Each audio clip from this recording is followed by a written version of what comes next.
Hello everyone and welcome to the alpha of Shadows of Evil. Recently we got access to a bunch of internal dev documents related to the development for Black Ops 3. And although we don't have any pre-alpha builds like we did for Black Ops 2, we do have tons of images and information from the developers about different stages throughout the development of Shadows of Evil. And today, that is exactly what we're going to cover. And although these documents were never meant to see the light of day, and I don't know actually how they were obtained, I hope Activision and Treyarch don't get mad at me for making this video. Because again, this is done from a place of admiration. And as always, this series is meant to celebrate the development of these maps, and if you enjoy any of it, consider leaving a like down below. It helps me out a ton, and of course, make sure you're subscribed so you can come back for more. Without further ado, let's get into it. For our first dev secret here, we have an overhead view of one of the very first blockouts of Shadows of Evil. This document here is sort of showing off the different areas and where they kind of theorize them to be, along with the ritual rooms, which clearly was planned from the very beginning. We also have another top-down view of the map, which I find kind of funny because it was literally just drawn on graph paper, which I think is awesome. I really wonder who drew this actually. It would be really cool to know. But this one is sort of chaotic. It's really hard to tell what's going on, but we definitely see Theater District, Canals, and Subway sort of written around, along with various other elements labeled, like some rooftops, the alleyways, a hotel, and yeah. And then lastly, we have one more overhead view of the map, which is actually taken from Radiant, and this is a build that is much further along in development. In fact, this is what's labeled as the first playable. Just like what we saw with Mob of the Dead and Buried, the first playable is meant to be the first version of the map to be tried out in internal playtests, and we'll see some documents talking about that soon. It's just really cool seeing all three of these side by side. It is quite literally the evolution of this map, going from pencil and paper all the way to something that is being fleshed out in Radiant. It is just awesome to see. But for our next dev secret, looking at this overhead view, especially with the first playable, we can see a ton of area behind spawn that was never used as playable space. Even in this version, it seems that it wasn't counted as part of the map. And if we take a look at this area inside the release version of Shadows of Evil, we can see that some of these buildings do still exist, although it looks like the area has been cut back on. And this definitely makes me wonder if spawn was originally going to be much larger, perhaps actually leading around here and using this entire alleyway as the beginning area. But even if that were the case, it's very obvious from this top-down that it was cut at the very least before the first playable version came out, and spawn was sort of shrunk down a bit. We can even see here in the PDF for the Junction area that spawn was initially closed off. There was no staircase back there, the one that leads up to the magician's workshop. Instead, it's just cut off with this wooden textured brush that goes along the backside. But we can see in later builds, of course, this staircase was introduced, and it cut a path right through this wooden wall. And something that's really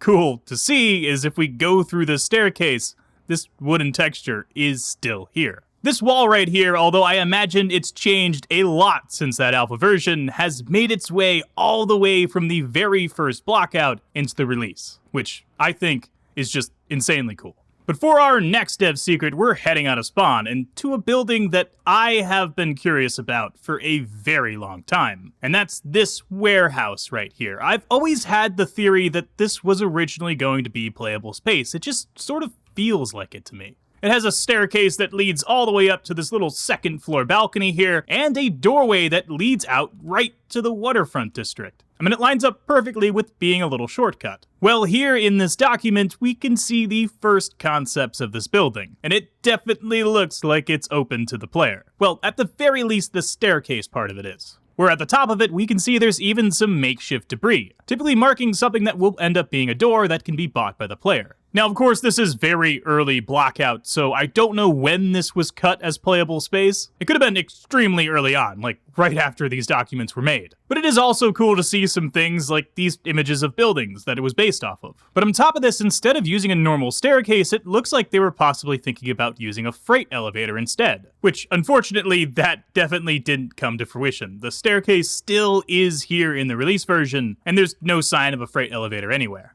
And for our next dev secret here, we don't have to go very far, because these canals here right next to spawn were originally going to be playable space. Of course, in the release version, there is this staircase here that leads us on down, and I imagine that there was going to be some kind of way to connect to it from here. Perhaps it was just completely open, and there was no railing here to block us from going on out there. Which I think that is the case, although it is sort of hard to tell from some of these pictures. But we can see from the playtest documents that the playtesters thought it was a very dangerous area, and that there was just no reason for the player to actually go there. And one of them even outlined the entire canal and quite literally just said, never visit the outlined area, which is kind of funny in retrospect. I also think it just makes a lot of sense for them to cut this anyway, because they have canals already in the game, just through here, of course, in the actual area called Canals. So cutting the other ones that are found in the Junction sort of separate these two areas better, making the actual Canals area stand apart just a bit more. And for our next dev secret, it's time to make our way into these canals. Because we can see here in the very first blockout build that the canals were originally meant to stretch quite a bit further than they do currently in the release version. We can see in these screenshots 2 bridges that cross the canal in playable space, and at the very back end of them, a couple of these wooden blockers, marking the end of what was going to be playable space, and probably what would be replaced with zombie spawn locations. And when we take a look at the overhead version, we see a third of these bridges, which I believe this third one is the one I'm looking at right now. The other 2 bridges, however, are these 2 right here. So those wooden blockers were essentially right over here outside the map. And funny enough, those barriers do still exist. On either side of this bridge here, I run into what is currently an invisible brush. I imagine that these are literally the positions that those wooden blockers were, or at the very least, somewhere very close to them, and were just left behind in development, as I suppose there wasn't really a reason to get rid of them. And lastly, there's some screenshots showing that this pathway here in front of the Ruby Rabbit was planned to not be playable space, and they had these little red barriers blocking it off. Which there is one pretty big problem with this. Because if this is blocked off, but the bridge behind it is still playable space, well, that would make the area that it led to a dead end. And, well, dead ends just aren't good for zombies. It's really hard to tell because I can't find anywhere in the documents that it talks about this, but this really makes me think that this alleyway originally led into the Ruby Rabbit itself, as an alternate pathway into the building. And somewhere along development, they decided to cut that since the other ritual rooms only have one way inside them, sort of making things uniform and then taking away the barriers in front of the Ruby Rabbit to get rid of the dead-end problem.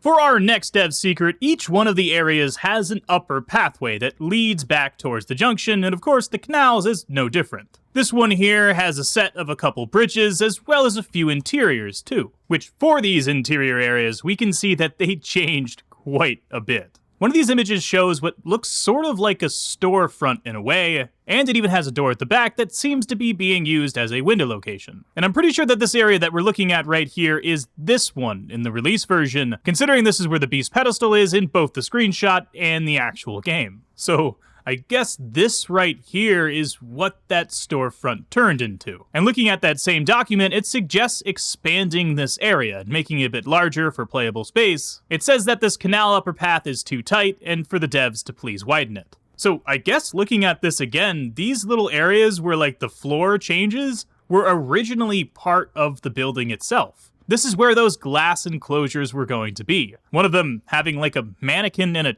chair, which is really weird to see. Which, about that mannequin, we do have another screenshot that shows that same enclosure. Except here we can see the background looks quite a bit different. The back wall is open and we can see Speed Cola there. Clearly we're looking at something that's playable space. And I found another screenshot after recording this that tells the whole story. This room where we can see Speed Cola is the producer's office, and it was originally going to be the location for the hairpiece, one of the ritual items needed on the map. And as for this second interior here, it looks like this one changed a lot as well. As in this screenshot, we can see that the space was much smaller, even though the modeling is roughly the same. It still has a window at the back, and it still has some rugs here chilling about. It also looks like there was originally a box location here, and clearly that has changed, along with some of the walls, and this little restaurant here doesn't seem to exist in this alpha version. But for our next dev secret, we're moving on from the Canals over to the Waterfront district, where once again we have the same sort of upper pathway. We can see this area that I'm looking at right now was originally much smaller, and as suggested by this document, it has been expanded. And the same thing seems to also be true for this interior space, where here in this alpha screenshot, not only is it much smaller, but the banister that was allowing the player to see to the first floor was inside of playable space, which is definitely much different than what we got here on release. We can see the banister is essentially the wall of the map. While in the alpha, most of this room wasn't here. It was going to actually be part of the map here, where I suppose this door that leads out to the next beast location, well, it would have been in this wall right here, I suppose. Essentially, all of this was going to be much further forward.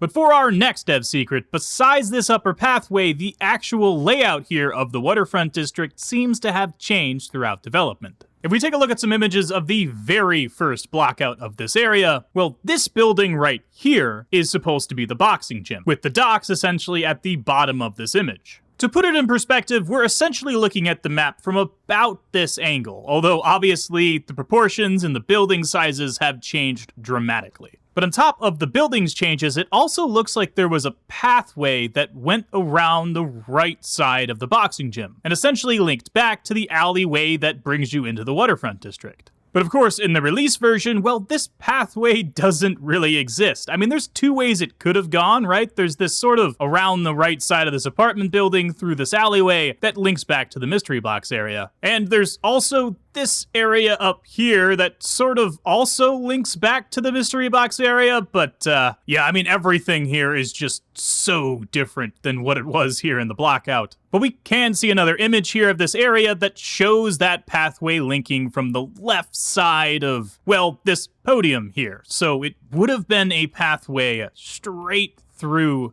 there, which is kind of crazy to think about. We can see though in a later build that this was blocked off relatively quickly, even before this pathway right here was added for zombie spawns. There's essentially just a bunch of debris there blocking it. And what's also interesting about this screenshot, although it's a pretty small detail, I just think it's kind of cool to look at this. You can see that this area here is labeled with red, and that's because this picture comes off with a note that says block off this dead end. So not only was the pathway blocked off, but they were going to block it off even more, because blocking that pathway created a dead end. Since originally, judging by this screenshot right here, to the left of the mystery box location was some debris, and it just simply wasn't possible to walk around the left side of this pillar. And I think it's really cool that the devs, instead of blocking off this dead end, made it into a full circle. I just think that's a really good solution. It not only fixes the problem of this just being a dead end that goes to nowhere, but also makes the playable space they already had planned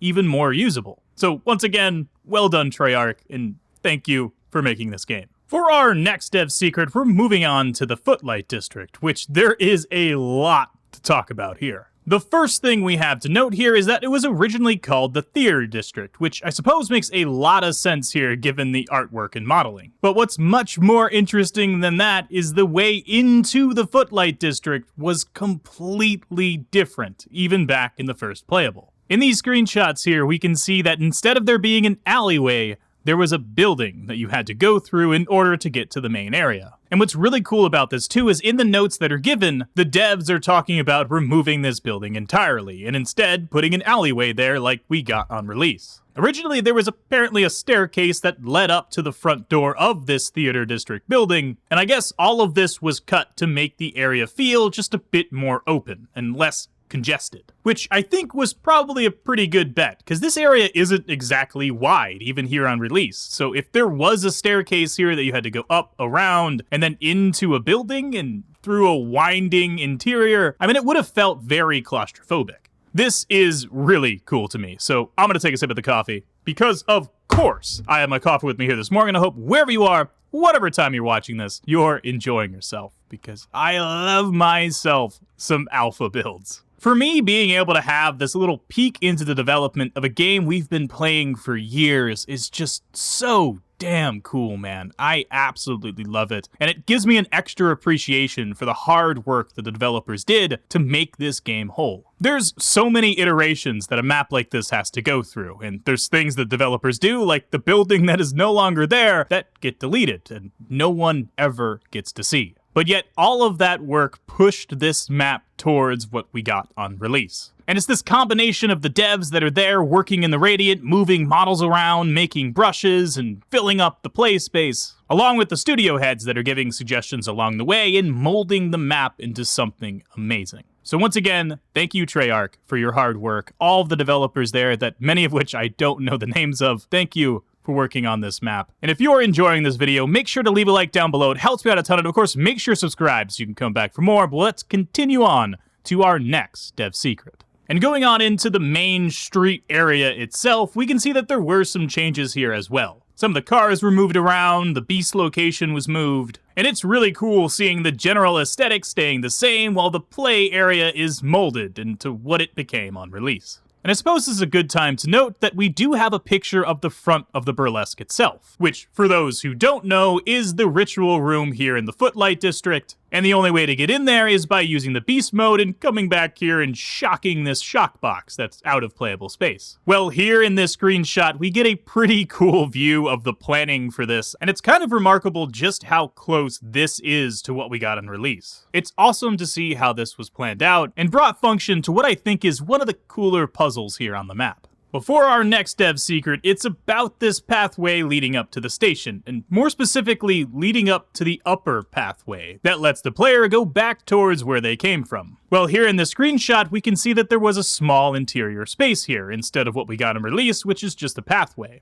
And it's really cool to see that this right here in this document is where this interior space got cut, as there's notes here saying to make it a continuation of the pedestrian walkway and to not have it go through a building. Also, they say here on the bottom to push this wall back so it lines up with the rest of the building, which, funny enough, didn't actually end up happening. So they did get rid of the interior space up here. Essentially, where I'm walking right now was inside of a building at one point. But this lower wall was changed into a ticket booth, and it stayed in the same area. So I guess part of this suggestion was followed through with, while the other part of it was not. Which, thinking about it now, if they did push back this wall, it would have allowed the player to go around the left side of this staircase. And of course, this area right here that I'm looking at is outside of the map. You can't walk there behind the cars, so it would have added an extra pathway through the space. I don't know if that's good or bad, to be honest. I suppose it's sort of indifferent, right, either way. I think what we got in release is perfectly fine as is. Let me know what you guys think down in the comment section. But for our next dev secret, there were more changes to this Upperpathway. It seems that that's a pretty common theme, actually, with each area. For one, this walkway itself, as well as the stairs to get up to it, were made much more narrow. Which is kind of funny to say because just a second ago we were talking about areas being expanded, and here we can see these areas were being minimized. It seems that this was also a global note, sort of a general note on stairways and walkways, saying that they should make their width smaller whenever possible, and that we don't need to conform to the MP build standards. But other than this walkway, which clearly was made much more narrow than it is in that build, well, there's some more changes here on this front side of the theater. For one, we can get a view of this little diner area here, and it was a little bit smaller in the earlier versions. We can see a suggestion here saying that the bridge is too tight and that it needs to be widened, which is kind of funny considering what I just said 2 seconds ago about the bridge needing to be more narrow. This sort of shows this kind of push-pull back and forth, how one thing gets changed and then another thing has to be changed because that thing was changed in order to make the full picture work out better.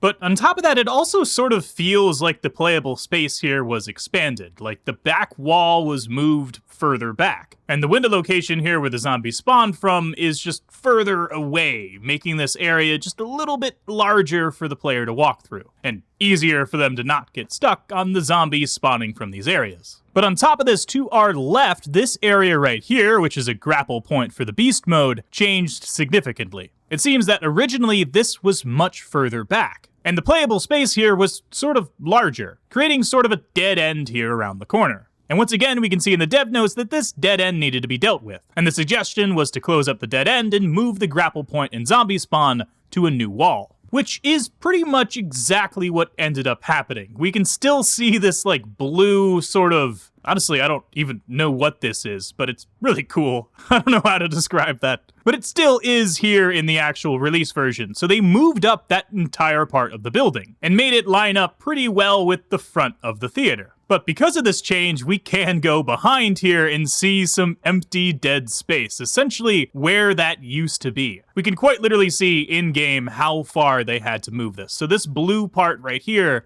I suppose, used to be about where I am now. And going through this window location, we can see essentially this would have been playable space, right? And then right here, I think, yeah, right about here, would have been where the front of this building started. So essentially this area back here would have been the zombie spawn, and this right here would have been our dead end leading to a wall. I think this was probably a pretty good choice, but it did make for some weird geometry here inside the building. But for our next dev secret, we're still here in the Footlight district. If we continue on through that theater, we have this sort of patio area. It's a balcony here that's up above the alleyway that has Juggernaut. Originally though, looking at these documents, this rooftop area was so much different. We can see that there was originally this sort of lower walkway in this one screenshot, but it leads to a building, and that building had a rooftop that we could play on. And we can see here in the dev notes that they were going to expand this rooftop even further. They wanted more playable space here. But obviously somewhere in development this was cut, and I'm not sure why. My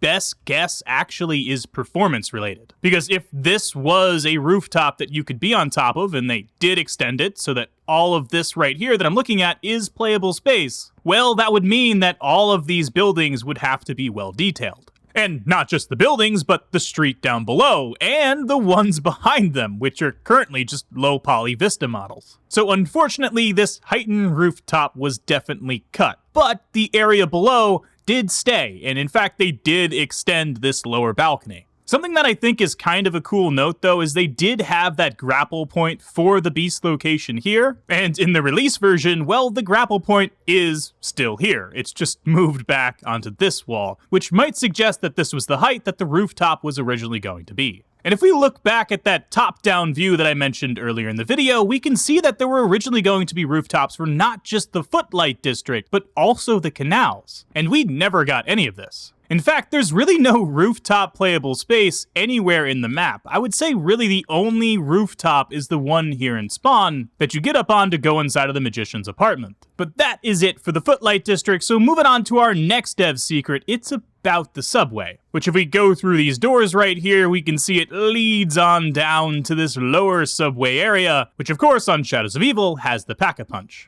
But in the release version, the player really only has two choices of how to get down here. There's one physical route that can be accessed via the Junction, but as for the other areas around the map, the only way to get here is via portal, which there is one of these in the Canals, the Footlight district, and also the Waterfront. But looking at these documents, this wasn't originally the case. Instead of portals, there were physical connections down to the subway system. And although we don't really have any screenshots of the actual tunnels themselves, we do have some screenshots of where the portals ended up going. We have 3 different areas that were cut, one of them being called the Merry Close Connection, which I don't know what that's exactly referencing. I suppose this was just a subway tunnel. And by the looks of it, I think this is the one that was going to lead to the Waterfront district, which if I'm not mistaken is this door right here that's on the 2nd level here of the subway. So this was somehow a connection to the Waterfront district. To put that in perspective, if I go up above ground here, the Waterfront district is all the way over there.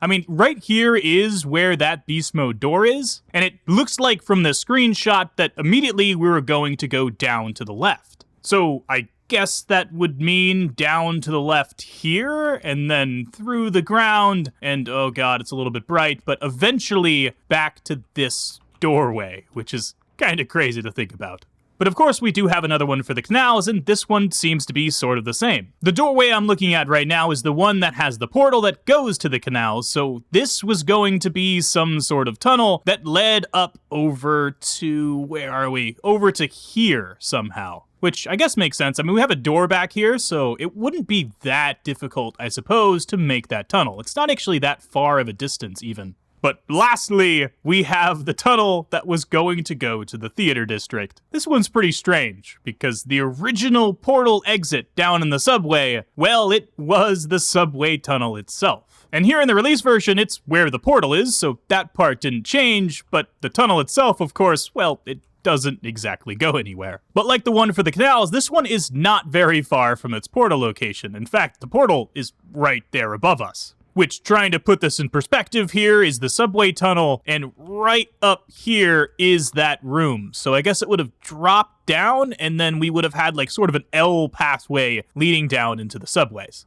And for our next dev secret, this one's sort of a short one, but the layout here inside the subway tunnel itself did change in development. We can see a screenshot here that shows an additional pathway that allowed the players to go on top of some of these subway cars to what looks like another platform that I suppose would be about where I am right now, essentially connecting these two subway cars with an upper area that you could walk on. Clearly this was cut in development, but we can even see this trap right here that I'm looking at there in that screenshot. So yeah, it would be just about right here. And for our next dev secret, this one is about the Pack-a-Punch room itself, which was very different in the early alpha builds. First of all, it is probably important to note that from the very beginning, the rituals were planned. This map was sort of built around this idea of doing these rituals for the Shadow Man, getting Pack-a-Punch to open, and changing the entire skybox, like what happens in Shadows of Evil. But here in the alpha, this Pack-a-Punch room wasn't fleshed out yet, and in fact, all it was a small little ledge with the Pack-a-Punch machine. And we can see here in the screenshot the planning being added to it, saying, okay, let's have the Pack-a-Punch on the opposite end of this room, and have this broken bridge here in the middle.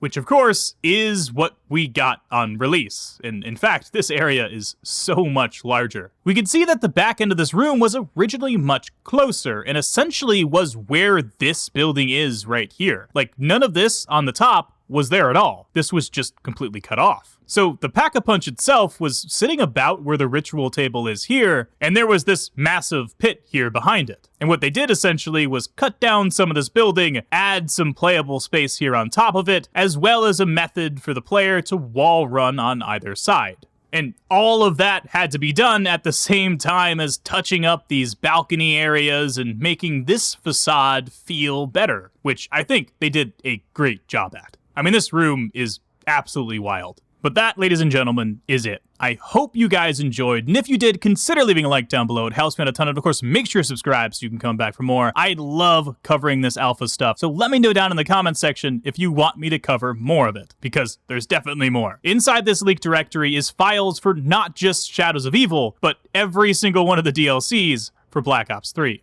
It's really cool stuff, and I can't wait to cover more of it. But with that being said, if you want to watch more of my content, you can click one of the videos on your screen right now, but if not, I'll catch you guys in the next one. Stay awesome, and peace out.